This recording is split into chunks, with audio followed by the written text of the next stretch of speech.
जब आँखों में अरमान लिया, मंजिल को अपना मान लिया। जब आँखों में अरमान लिया, मंजिल को अपना मान लिया। फिर मुश्किल क्या और आसान क्या, जब ठान लिया तो ठान लिया। Hello dear students, I welcome all of you at my channel. In this video we will discuss about Hindi. मतलब आज के वीडियो में हम देखने वाले हैं कक्षा 10 हिंदी गद्य में जो हमारे सामने चैप्टर है भगवत सरड़ उपाध्याय जी का जीवन परिचय।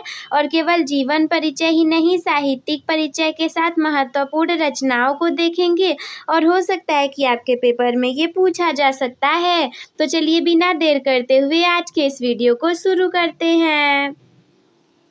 मैं आप लोगों को जीवन परिचय, साहित्यिक परिचय के साथ रचनाओं को भी बताऊंगी। तो भगवत सरड़ उपाध्याय जिनका जन्म 1910 में हुआ था और 1982 में मृत्यु हो गई थी, ये हिंदी साहित्य के एक अत्यंत महत्वपूर्ण शिक्षाविद, इतिहासकार, पुरातत्ववेत्ता और साहित्यकार थे जिनका गहन ज्ञान और बहुमुखी प्रतिभा उन्हें विशिष्ट बनाती है। सबसे पहले कोई पूछेगा भगवत सरड़ उपाध्याय जी कौन थे, तो आप बताओगे कि हिंदी साहित्य के एक अत्यंत महत्वपूर्ण शिक्षाविद, इतिहासकार, पुरातत्ववेत्ता और साहित्यकार थे जिनका गहन ज्ञान और बहुमुखी प्रतिभा उन्हें विशिष्ट बनाती है।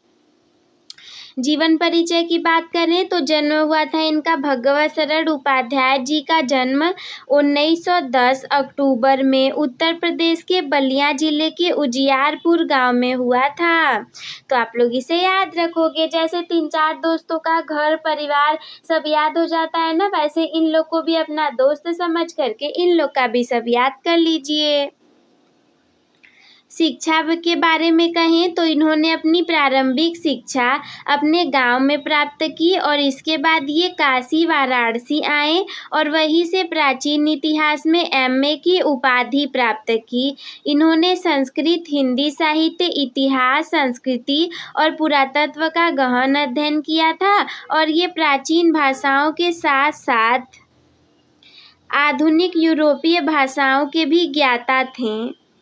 इतनी सारी क्वालिटीज थी इनके अंदर कि सबसे पहले जो प्रारंभिक शिक्षा रहती है वो ज़्यादातर हम देखते हैं कि चाहे कोई कवि लेखक हो, ज़्यादातर यही रहता है कि अपने घर पे ही, अपने गांव में ही प्राप्त किए थे और फिर उसके बाद कहीं पढ़ने के लिए चले गए थे। जैसे ये काशी वाराणसी आए थे और यहाँ से इन्होंने इतिहास में एमए किया, बीए एमए, और फिर संस्कृत, हिंदी साहित्य, इतिहास, संस्कृति और पुरातत्व का गहन अध्ययन किया और इसीलिए तो इन्हें हम पुरातत्ववेत्ता भी कहते हैं। कार्य क्षेत्र की बात की जाए इनके तो उपाध्याय, इन्हें हम भगवत सरड़ उपाध्याय को शॉर्ट फॉर्म में उपाध्याय कहेंगे कि उपाध्याय जी ने विभिन्न महत्वपूर्ण पदों पर कार्य किया। इन्होंने लखनऊ संग्रहालय और प्रयाग संग्रहालय में पुरातत्व विभाग के अध्यक्ष के रूप में कार्य किया।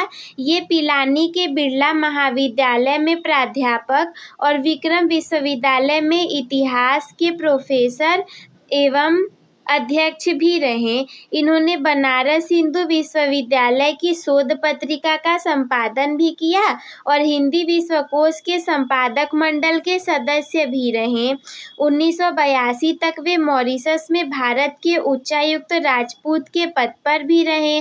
बहुत सारी क्वालिटी से आप कितना याद करोगे, 2-4 जितना याद कर पाओ याद कर लेना। जरूरी नहीं है कि सारी चीज़ें आपको याद ही हो जाएं। वैसे तो स्टार्टिंग वाले चैप्टर बहुत इंपॉर्टेंट रहते हैं, पर ये भी हो सकता है कि आपके एग्जाम में आ जाए।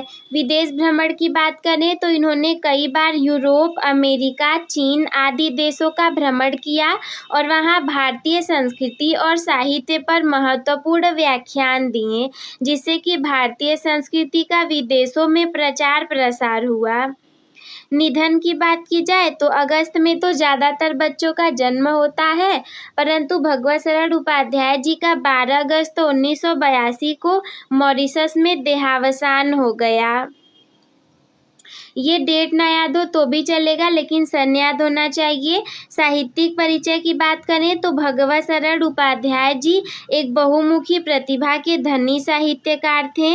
इन्होंने साहित्य की लगभग हर विधा में अपनी लेखनी चलाई और उनकी रचनाओं में भारतीय इतिहास, संस्कृति, पुरातत्व और कला का गहरा प्रभाव दिखाई देता है। वे एक भारत विद्याविद के रूप में अंतर्राष्ट्रीय ख्याति प्राप्त विद्वान थे। इनकी शैली की बात करें तो लेखन शैली शुद्ध, परिष्कृत और परिमार्जित खड़ी बोली है, जिसमें कि तत्सम शब्दों का प्रयोग प्रचुर मात्रा में मिलता है और इनकी भाषा में प्रवाह, बोधगम्यता, सजीवता और चिंतन की गहराई स्पष्ट रूप से दिखाई देती है। इन्होंने विवेचनात्मक, वर्णनात्मक और भावात्मक शैलियों का प्रयोग किया है और इनकी शैली तथ्यों के निरूपण से युक्त, कल्पनामयी और सजीव है। हिंदी साहित्य में डॉक्टर भगवत शरण उपाध्याय का विशेष स्थान है। हिंदी साहित्य में तो आप जितने लोग का पढ़ोगे सबका विशेष स्थान होता है, वरना ये जीवन परिचय आता ही नहीं एग्जाम में। और पुरातत्व और भारतीय संस्कृति के क्षेत्र में इनके योगदान को विश्वव्यापी ख्याति भी मिली है। सब पढ़ने के बाद बहुत ज़्यादा इम्पोर्टेंट रचनाएं होती हैं, तो हम रचनाओं को देखेंगे। प्रमुख रचनाएं, भगवत शरण उपाध्याय ने 100 से ज़्यादा कृतियों की रचना की है और इनकी कुछ प्रमुख रचनाएं इस प्रकार हैं। 100 से ज़्यादा तो मुझे लग रहा है पहली बार इसी में ये सेंटेंस आ रहा है, तो ये वाला लाइन तो आप लोग को याद हो जाएगा। सबसे पहला मेन हेडिंग रहेगा आलोचनात्मक ग्रंथ और सब हेडिंग के रूप में रचनाओं के नाम लेंगे, जैसे कि विश्व साहित्य की रूपरेखा, साहित्य और कला मोस्ट इम्पॉर्टेंट, इतिहास के पन्नों पर विश्व को एशिया की देन, मंदिर और भवन, ये सब बहुत इम्पॉर्टेंट है। कालिदास का भारत, भारतीय चित्रकला की कहानी और अगला है यात्रा साहित्य, कलकत्ता से पीकिंग और सागर की लहरों पर। अन्य ग्रंथों की बात की जाए तो ठूठा आम, खून के छींटे, कुछ फीचर, कुछ एकांकी, इतिहास साक्षी है, इंडिया इन कालिदास, जो मोस्ट इम्पॉर्टेंट है वो मैं आप लोग को बता दे रही हूँ। इसके बाद अगला है कितना सुंदर देश हमारा, विजयी भारत, विलासिनी। इम्पॉर्टेंट ऊपर वाली रचनाएं ही थी जो कि मैंने आप लोग को पहले ही बता दिया था। अगला नेक्स्ट लास्ट लाइन हमारे सामने है कि भगवत शरण उपाध्याय ने अपनी कृतियों के माध्यम से भारतीय संस्कृति, इतिहास और साहित्य को एक नई दिशा दी। इनका योगदान हिंदी साहित्य के लिए अमूल्य है।